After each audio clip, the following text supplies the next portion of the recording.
اعوذ باللہ من الشیطان الرجیم، بسم اللہ الرحمن الرحیم۔ آج ہمارا تیسرا حصہ ہے موضوعاتی مطالعہ، جو 4 اسباق موضوعاتی مطالعہ، اس میں 9th میں آپ پہلے پڑھ چکے ہیں، اس کے بعد 5ویں سے آج جو ہے طہارت اور جسمانی صفائی، یہ آپ نے 10th کلاس میں پڑھنے ہیں۔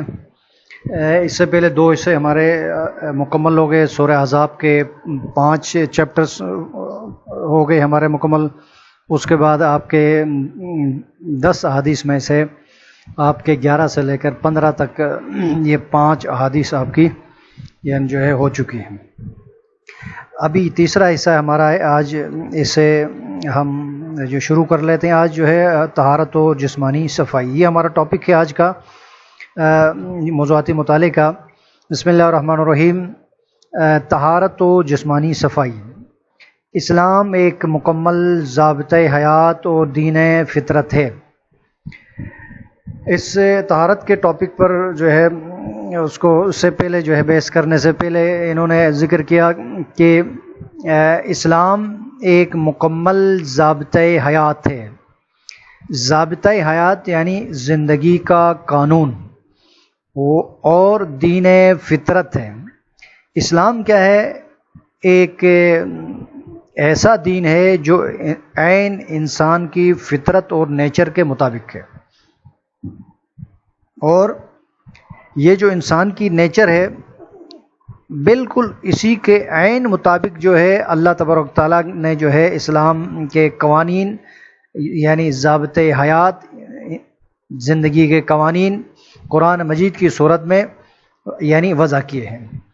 تو جب اللہ تبارک تعالیٰ نے انسان کو پیدا کرنے کے بعد اس کی نیچر کے مطابق اللہ نے جو ہے اور قوانین بنائے، اصول بنائے، وہ قرآن مجید کی صورت میں ہمارے پاس موجود ہے۔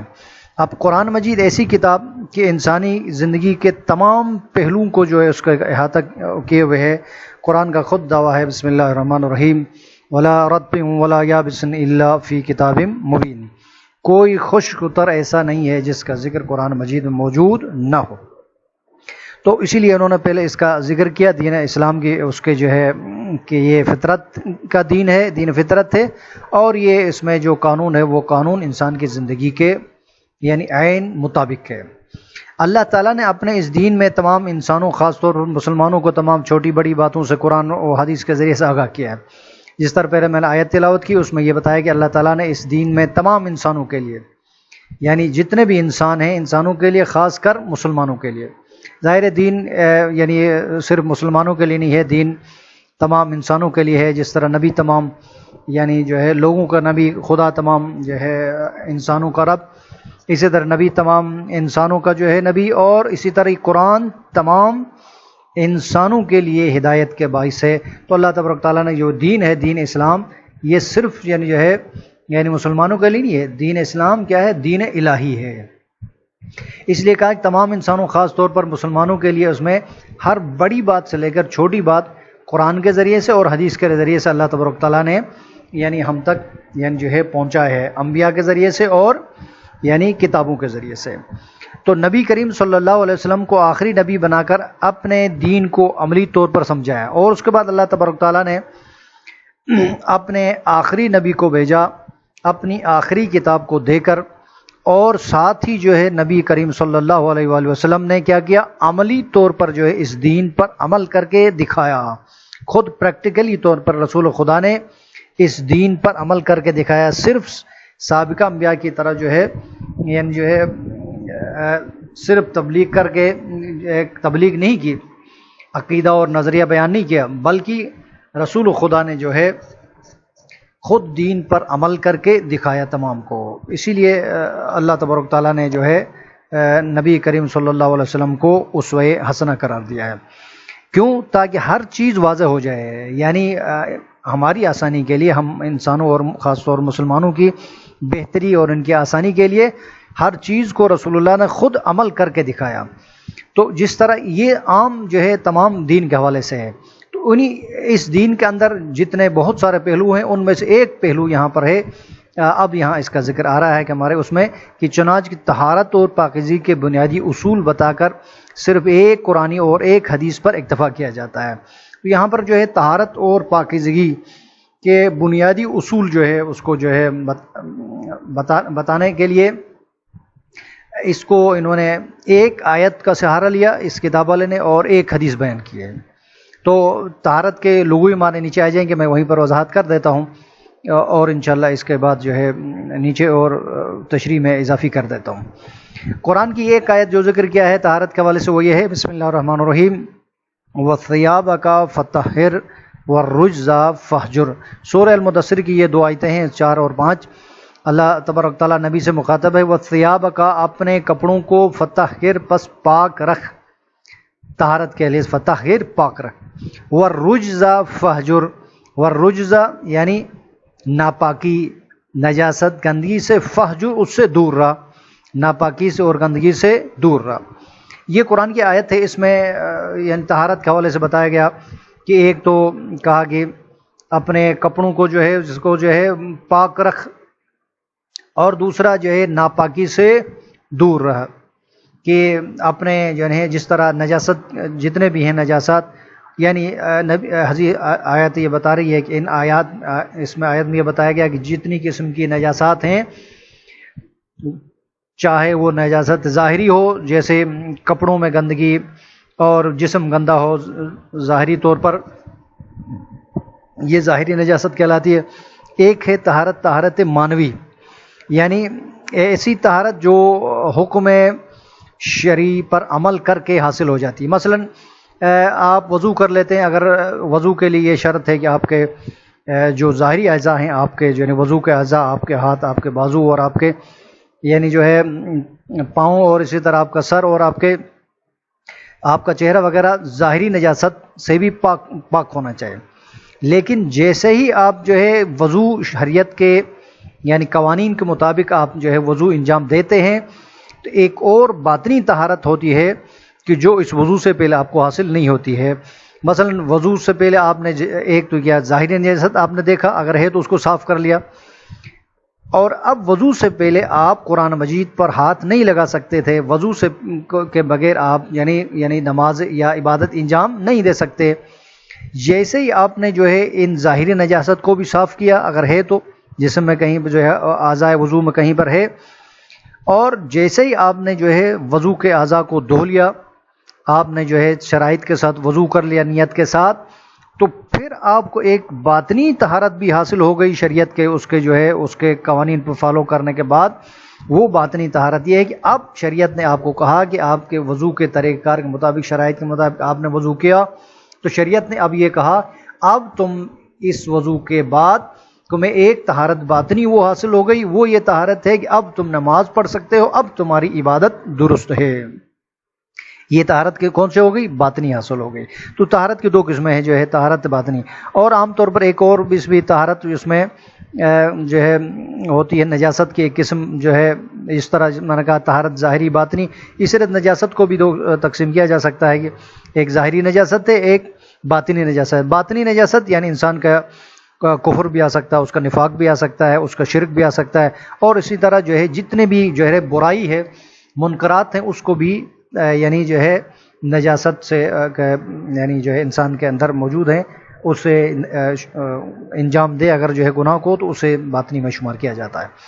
تو اس کے بعد اگلی جو ہے یہ آیت ہے، اس کے بعد نبی کریم صلی اللہ علیہ وسلم کا ارشاد فرمایا جو ہے اس کا جو ہے الطہور شطر الایمان، حدیث سے کہ الطہور طہارت، شطر کا معنی جو ہے حصہ، ایمان کا، یعنی طہارت و پاکیزگی ایمان کا حصہ ہے۔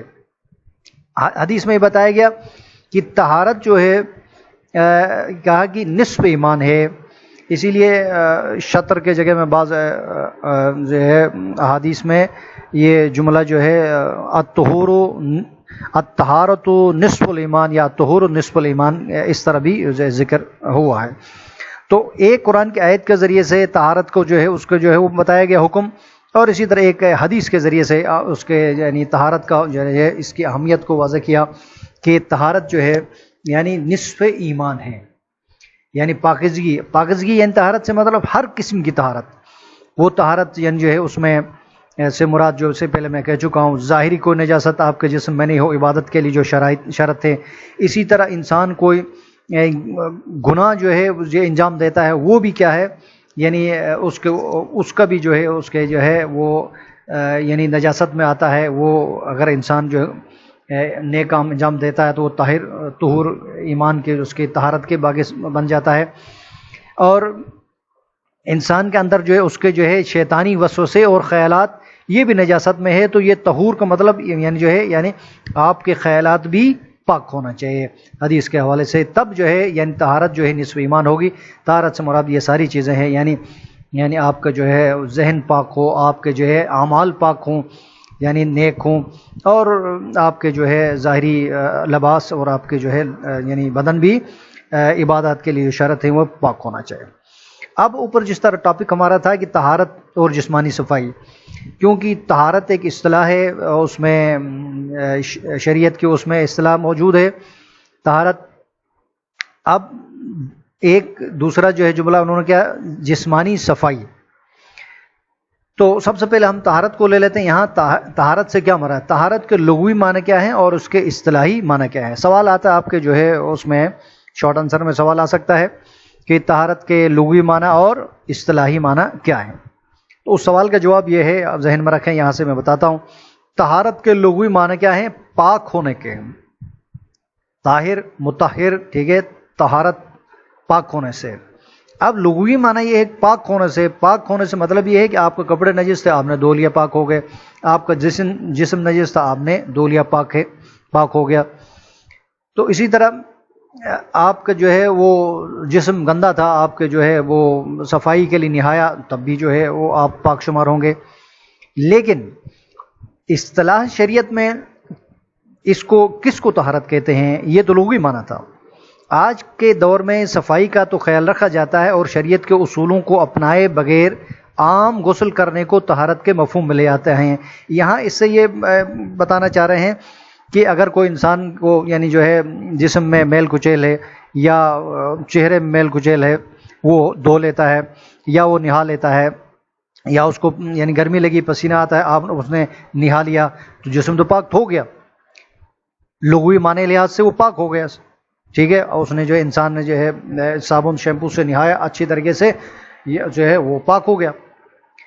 تو کیا یہ پاک ہونا اسلام کی نظر میں یہ طہارت شمار ہوگا، اس قسم کا غسل، یا نہیں ہوگا؟ تو پہلے اس جملے کے ذریعے بتایا گیا کہ وہ جو ہے کیونکہ اس نے شریعت کے اصولوں کو فالو نہیں کیا، اس طہارت میں عام غسل کیا بغیر نیت کے، بغیر شرائط کے، اس لیے صفائی ستھرائی تو اس کو کہا جا سکتا ہے لیکن طہارت کے زمرے میں نہیں آئے گا. حالانکہ طہارت کا شرعی مفہوم بالکل مختلف ہے. حالانکہ بتایا گیا طہارت کا جو شرعی مفہوم ہے، طہارت کا جو اصطلاحی معنی ہے وہ مختلف ہے. وہ کیا ہے، وہ اس طرح ہے.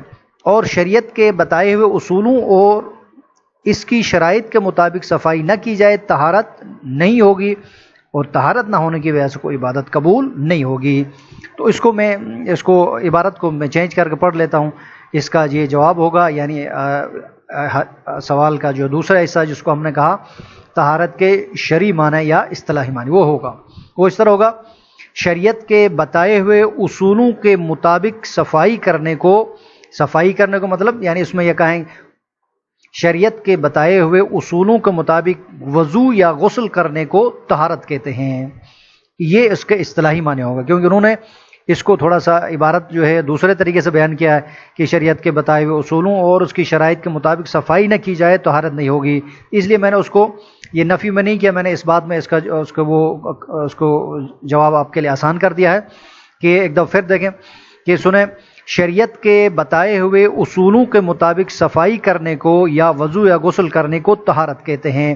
یہ اس کا جو ہے جواب ہے، طہارت کے یعنی اصطلاحی معنی یا کس سے کہتے ہیں، اس سوال کا جواب ہے.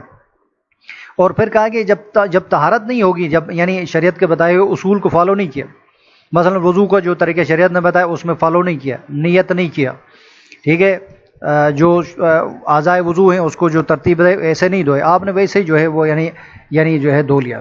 اسی طرح غسل کو آپ نے ویسے ہی جو ہے تالاب میں جو ہے نہایا یا کسی اور اس میں شاور میں، نیت نہیں کی تو اس سے وہ طہارت حاصل نہیں ہوگی جو شریعت جو ہے اس کی یہ تقاضا کرتا یعنی طہارت کی.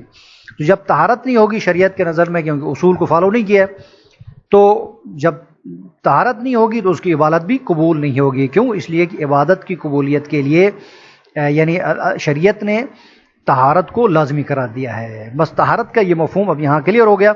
اب طہارت میں دو چیزیں یہاں پر شامل کر رہے ہیں کہ ایک وضو ہے، دوسرا غسل ہے. وضو یعنی اس طرح آپ سب کو معلوم ہے کہ جو ہے اعضائے وضو جو ہے نیت کے بعد جو ہے وہ آپ جو ہے پورے ترتیب سے وضو کر لیتے ہیں.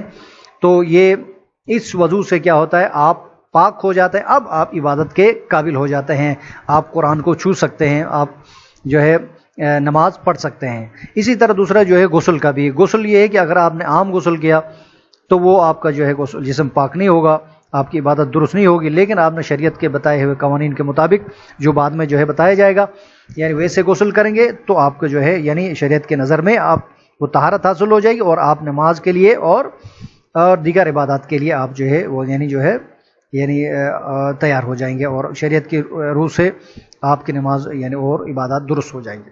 نماز سے پہلے وضو کرنا. اب پہلا ٹاپک لے رہے ہیں وضو کے حوالے سے، اس کے بعد غسل کا بعد میں ذکر کریں گے. نماز سے پہلے وضو کرنا لازمی ہے بشرطے کہ جسم اور لباس پاک ہو، اور اگر جسم اور لباس پاک نہیں ہے تو وضو کرنے سے پہلے غسل کرنا اور لباس کو پاک کرنا ضروری ہے. کچھ شرائط بتائے گئے، مثلا نماز کے لیے کیا ہے، وضو کرنا ضروری ہے. کیوں؟ نماز کیونکہ عبادت ہے. اس عبادت کے لیے کہا کہ وضو کو واجب قرار دیا گیا بشرطے کہ جسم اور لباس پاک ہو. نماز کے لیے دیکھیں، ایک تو یہ کہا کہ وضو کرے، اور اس کے بعد کہا کہ آپ کا جسم بھی نماز کے لیے یعنی جو ہے پاک ہونا چاہیے، اور اس کے بعد آپ کا لباس بھی پاک ہو. آپ نے وضو کیا، آپ کا جسم پاک اور آپ کا لباس پاک، تب آپ کا جو ہے اس میں جو ہے آپ نماز میں جا سکتے ہیں. یہ ایک اور بھی آپ اس میں توضیح المسائل دیگر کتابوں میں پڑھ رہے ہوتے ہیں، یعنی مقدمات نماز ان میں شمار ہو جاتے ہیں یہ سارے کے سارے. مثلا وضو ہو گیا، جسم جو ہے کیا پاک کرنا، لباس کا پاک ہونا، اسی طرح وہ جگہ جہاں آپ نماز پڑھتے ہیں وہ بھی پاک ہونا چاہیے، قبلہ رخ ہونا، اور یعنی اس کا جگہ کا غصب نہیں ہونا. یہ سارے مقدمات نماز میں سے ہیں. تو یہاں پر انہوں نے وضو کو کے ساتھ ساتھ ان دو چیزوں کو بھی ذکر کیا ہے. اور اگر کسی کا جسم لباس پاک نہیں، ٹھیک ہے، تو وضو سے پہلے غسل کرنا اور لباس کو پاک کرنا لازمی ہے. تو کہا کہ جب جسم پاک نہیں ہو تو صرف وضو سے آپ کا نماز نہیں ہوگی، اس لیے کہ دوسرے کیونکہ مقدمات نماز جو نماز کے لیے شرائط ہیں وہ ان میں سے ایک وضو کی آپ نے، دیگر باقی آپ وہ حاصل نہیں ہے وہ شرائط. مثلا جسم نجس ہے، لباس پاک نہیں ہے، تو اس لیے کہا کہ جسم اور لباس کو یعنی وضو سے پہلے کیا کریں، اگر وضو سے پہلے غسل کرے، اگر جسم نجس ہے، لباس کو یعنی اگر گندا ہے تو لباس کو پاک کرے، پھر جو ہے کیا کرے انسان جو ہے یعنی نماز کے جو اس کی عبادت ہے اس کی طرف آ جائے گا. اب وضو کے حوالے سے وضو کے اس میں یہ ہے کہ یعنی وضو کے فرائض سوال آتا ہے کہ وضو کے فرائض، یہ ایم سی کیوز کے اندر بھی سوال آتا ہے اور شارٹ آنسر میں بھی آ سکتا ہے. مثلا ایم سی کیوز میں وضو کے فرائض یعنی جو ہے کتنے ہیں، نیچے آپشن دیا جاتا ہے، یا پھر اگلا شارٹ آنسر کے ذریعے سے بھی پوچھا جا سکتا ہے یہ سوال. مثلا وضو کے جو ہے یعنی کوئی سے یعنی جو ہے فرائض کتنے ہیں اور کون کون سے ہیں، یا جو وضو کے کوئی سے 3 فرائض بیان کریں. کسی طرح سے سوال آ سکتا ہے، آپ نے اس کو جو ہے یاد کرنا ہے. تو وضو کے فرائض میں سب سے پہلا جو ہے فریضہ ہے وضو کے یعنی فرائض میں سے چہرے کو دھونا، ہاتھ اور جو ہے منہ اور یہ جو ہے ناک کو دھونا، یہ مستحب ہے، اور یہ جو ہے اہل سنت کے فقہ کے مطابق یہ واجبات ہیں. اسی لیے آپ نے اس کو اسی طرح ہی آپ نے ذہن میں رکھنا ہے اور اسی کو آپ نے جواب ویسے ہی دینا. وضو کے فرائض 4، پہلا چہرے کو دھونا، دوسرا کوہنیوں سمیت ہاتھوں کو دھونا، تیسرا سر کا مسح کرنا، چوتھا جو ہے ٹخنوں سمیت پاؤں کو دھونا ہے. ان کے علاوہ باقی چیزیں سنت اور مستحب ہیں. باقی مثلا جو ہے جس طرح میں نے کہا ہاتھ کو دھونا جو ہے کلائی سے آگے ہاتھ تک جو ہے اس کو دھونا، اور پھر یعنی جو ہے ناک صاف کر لینا، یہ ان کے اس کے مستحبات میں ہے. مستحبات بعد میں جو ہے ذکر کیا جائے گا. تو بہر صورت یہ ذہن میں سب کو یعنی معلوم ہے کہ وضو کے یعنی جو ہے یہ فرائض اتنے یہ ہیں، اسی کو آپ نے لکھنا ہے اور جیسے کتاب میں دیا ویسے آپ نے یاد کرنا ہے. باقی مستحبات بعد میں آ جائیں گے. اب وضو کرنے کا طریقہ جو ہے بتایا گیا کہ اگلے اس میں کہا کہ وضو کا مسنون طریقہ حسب ذیل ہے. اب پراپر اگر وہ پہلے تو فرائض بیان کیے، اب فرائض اور مستحبات کو اس کے جو ہے یعنی ایک ساتھ جو ہے ان 9 جو ہے یعنی کیٹیگریز میں جو ہے یہاں پر بیان کیا گیا ہے۔ مثلا انہوں نے سب سے پہلے کہا اچھی طرح ہاتھوں کو دھونا، ہاتھوں یعنی کلائی تک سے ہاتھ آگے، پھر اگلا مرحلہ یہ ہے کہ 3 بار کلی کرنا، منہ میں پانی ڈالنا، پھر 3 بار ناک میں اچھی طرح پانی ڈالنا، یہ مستحب ہے۔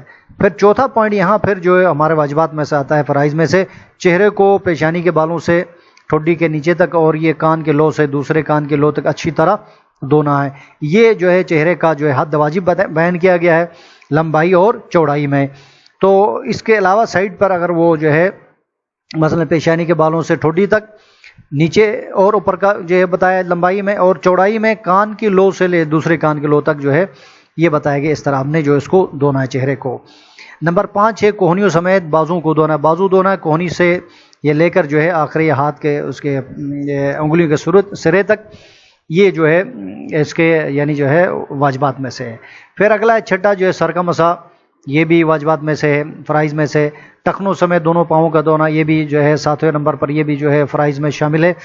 اس کے بعد جو ہے یعنی 8واں جو ہے یہ یعنی جو ہے وضو کرتے ہوئے یہ خیال کرنا کہ پہلے جسم کا دایاں حصہ پھر بایاں، یہ بھی جو ہے فرائض میں سے پہلے ذکر نہیں کیا ہے جو ہے، کیونکہ جیسا کہ آپ مثلا وضو کرتے ہوئے پہلے آپ دایاں بازو جو ہے دھو لیں گے، بعد میں بایاں باؤں۔ اگر کوئی یعنی جو ہے عمدن پہلا جو ہے دایاں اس کے بعد پھر بائیں کی طرف آئے گا تو پھر اس کا وضو باطل ہو جائے گا۔ پھر آخر میں 9واں پوائنٹ دیا جسم کے اعضاء کو 3 بار دھونا، کہ مثلا جسم کے اعضاء سے مطلب یعنی جو مستحبات ہوں یا واجبات ہوں، جس طرح مثلا ہاتھ کو 3 مرتبہ دھویا، 3 مرتبہ کلی، 3 مرتبہ ناک میں پانی، 3 مرتبہ چہروں کو دھونا، 3 مرتبہ یعنی بازو کو دھونا اور یعنی پاؤں کو۔ تو یہ جو ہے 9 چیزیں جو ہے بیان کی گئی ہیں، اس کو جو ہے ایک دفعہ آپ دیکھیں۔ اسی لیے بعض اوقات میں سوال دیتا ہوں یہاں سے کہ اکثر آپ لوگوں کو جو ہے خیال نہیں ہوتا ہے کہ صرف آپ یہ دیکھ لیں کہ وضو کے فرائض 4 ہیں تو آپ اسی کو یاد کر لیتے۔ بعض اوقات میں یعنی یہ یہاں سوال بناتا ہوں، وضو کے مسنون طریقے کتنے ہیں اور کون کون سے؟ تو کتنے ہیں اس کا مطلب کیا ہے؟ یہاں آپ 9 کے 9 پورے لکھیں گے، فگر بتائیں گے، اور اگر پوچھا جائے کون کون سے تو ہم نے سارے تفصیل سے آپ نے اس کو بیان کرنا ہے۔ یہ اس لیے اس طرف متوجہ ہے کیونکہ یہاں پر اس میں مستحبات اور فرائض سارے جو ہے یعنی اس کو مکس کیا گیا ہے۔ اب اگلا جو ہے ہمارا جو ہے وہ ہے غسل۔ غسل کے بارے میں جو ہے کہ ہم نے جو ہے طہارت کے 2 چیزیں بتائی تھی۔ ایک ہم نے کہا تھا کہ جو ہے وضو کو ہم نے جو ہے تفصیلاً بیان کیا، اس کے فرائض بیان کیے، اس کے شرائط بیان کیے۔ اس کے بعد اب غسل کے معنی میں، غسل اردو زبان میں غسل کے معنی ہے نہانے کے، یعنی آپ نے نہا لیا، سمپل نہا لیا، آپ اس کو کہتے ہیں کہ میں غسل کر کے آیا۔ اگر جسم پاک نہ ہو تو وضو سے پہلے غسل کرنا واجب۔ اگر غسل واجب ہے، کسی پر واجب ہوا ہے تو وضو سے پہلے آپ نے کیا کرنا ہے؟ غسل کرنا ہے۔ پھر جو آپ نے کیا کرنا ہے یعنی جو ہے وضو کی ضرورت ہے تو اس غسل کے لیے وضو کرو، نہیں تو جو ہے اگر پہلے وضو کریں گے تو وہ وضو ظاہر ہے غسل یعنی سے پہلے وضو وہ شمار نہیں ہوگا۔ علاوہ ازیں انسان کو صاف ستھرا رکھنے کے لیے نہانے کی ترغیب دی گئی شریعت نے، کہا کیونکہ طہارت نصف ایمان کا، اسی لیے مسلمانوں کو یعنی خاص طور پر یہ ہے اسلام کے اندر جو ہے صفائی کو جو ہے طہارت کو بہت زیادہ اہمیت دی گئی، اس لیے نصف ایمان کا۔ اور جگہ جگہ جو ہے آیتوں اور اس کے لیے ذریعے ان اللہ یحب المتطہرین کہ اس طرح قرآن کی دیگر آیتیں اور احادیث بہت ساری بری پڑی ہوئی ہیں جس میں طاہر اور جو ہے متطہرین کی جو ہے اس کی اوصاف بیان کیے گئے، ترغیب دی۔ چنانچہ رسول صلی اللہ علیہ وسلم نے جمعے کے دن غسل کرنے کو ہر مسلمان کے لیے مسنون قرار دیا۔ اب غسل ظاہر ہے بہت سارے اقسال ہیں، غسل کی اقسال کی قسمیں ہیں، کچھ غسل واجب ہیں، کچھ جو ہے یعنی مستحب غسل ہیں۔ تمام جتنے بھی غسل ہیں ان کے جو ہے طریقہ جو ہے بعد میں آئے گا، یہاں اس کو ان واجب غسل میں سے ذکر نہیں کیا کہ میں اس کو یہ پڑھ کے پھر بعد میں آپ کو بتا دیتا ہوں واجب غسل کون سے ہیں اور مستحب غسل بہت سارے ہیں۔ تو یہاں پر مسنون غسل میں سے نماز جمعہ کے غسل کو یعنی بیان کیا گیا ہے، مسنون کرا دیا ہے۔ اسی طرح عیدین سے مراد عید الفطر اور عید الاضحیٰ، کہ عیدین یہ خود جو ہے لفظ کیا ہے؟ تثنیہ ہے عربی میں، یعنی تثنیہ دو کے لیے بولا جاتا ہے. عیدین سے مراد عید الفطر اور عید الاضحیٰ مراد ہے. ان کا غسل بھی کیا ہے؟ یعنی جو ہے اور عمرہ و حج کے لیے، اور انسان عمرہ کے لیے جاتا ہے اور حج کے لیے، اس کے لیے بھی غسل جو ہے وہ کیا جاتا ہے. اسی طرح احرام باندھنے سے پہلے بھی غسل کیا جاتا ہے. ان تمام کو جو ہے یعنی اس کو یعنی یہ مسنون غسل میں شمار ہو جاتا، سنت میں شمار کیا گیا. ان تمام مواقع پر نہانا بہتر اور مسنون ہے. یہ مسنون غسل ابھی ذکر کیا گیا ہے. واجب غسل یہاں تک انہوں نے ذکر کر کے اس کے بعد انہوں نے یعنی ذکر نہیں کیا ہے. اب یہاں سے انہوں نے کہا کچھ ایسی صورتیں ہیں جو آپ یعنی اساتذہ کے حوالے سے، تو یہ میں آپ کو جو ہے یہ بتا دیتا ہوں کہ غسل جو ہے واجب غسل جو ہے کم از کم تقریباً جو ہے 6 یا 7 غسل ہیں. مثلاً چند میں گنوا دیتا ہوں. واجب غسل میں مثلاً غسل جنابت، اسی طرح 3 قسم کے غسل خواتین کے لیے، غسل حیض، نفاس، استحاضہ، یہ خواتین کے لیے مختص ہیں. اسی طرح غسل میت، انسان جب مر جاتا ہے تو اس کو غسل دینا بھی واجب ہے. اسی طرح ایک اور غسل ہے غسل مس میت. اگر انسان کسی میت کو غسل دینے سے پہلے اور جسم کے ٹھنڈا ہونے کے بعد اس دوران اگر کوئی ہاتھ لگاتا ہے اس کے جسم پر تو اس پر غسل واجب ہو جاتا ہے. اسے کہتے ہیں غسل مس میت. یہ غسل اس کے بعد یعنی غسل آتا ہے اگر کوئی نذر، عہد اور قسم یعنی کھاتا ہے کہ میں غسل کروں گا، کوئی نیت کر کے اپنا فرض کر لیتا ہے تو یہ بھی واجب غسل میں شمار کیا جاتا ہے. یہ سارے یعنی یہ ہے تقریباً یہ غسل اغسال واجب غسل ہیں. اگر یہ جتنے بھی غسل چاہے مستحب ہوں یا مسنون، بہت سارے یہاں پر جمعے کا غسل، عیدین کے غسل، عمرہ و حج کا غسل، اسی طرح یعنی شبہ قدر کے جو غسل ہے، یہ سارے کے سارے اغسال کیا ہیں؟ غسل مستحب یعنی غسلوں میں شمار کیا جاتا ہے. تو اب یہاں پر کہا کہ یہ جن میں غسل واجب ہے، ان تمام میں جو غسل واجب میں نے واجب گنوایا غسل اس کی طرف اشارہ کیا گیا. اور اگر ان حالتوں میں غسل نہ کیا گیا، یہ تمام جو غسل واجب ہیں، ان واجب غسلوں میں اگر غسل نہ کیا گیا شریعت کے بتائے ہوئے طریقے کے مطابق تو انسان پاک نہیں ہوگا، ناپاک رہے گا اور اس کی عبادت بھی قبول نہیں ہوگی. اس لیے شریعت نے کہا کہ جو ہے یعنی جو ہے طہارت ایسی کہ جو انسان کو جو ہے اس کے اپنے جو ہے اس کے مطابق ہو، شریعت کے بتائے ہوئے قوانین اور رسول کے مطابق. جس طرح وضو کو جو ہم نے کہا تھا کہ جو اپنے شرائط کے ساتھ اگر وضو نہ کرے تو وضو شمار نہیں ہوتا، اسی طرح غسل کے لیے طریقہ بعد میں انشاءاللہ میں بیان کروں گا. ابھی یہ لیکچر یہ تھوڑا لمبا ہو رہا ہے اس لیے میں یہاں پر روک دیتا ہوں. اگلے لیکچر میں انشاءاللہ غسل کا طریقہ اور اس کو جو ہے میں بتا دیتا ہوں. اگر اس طریقے کے مطابق غسل کریں گے تو ہمارا غسل حاصل ہو جائے گا، ورنہ غسل حاصل نہیں ہوگا. السلام علیکم ورحمۃ اللہ وبرکاتہ.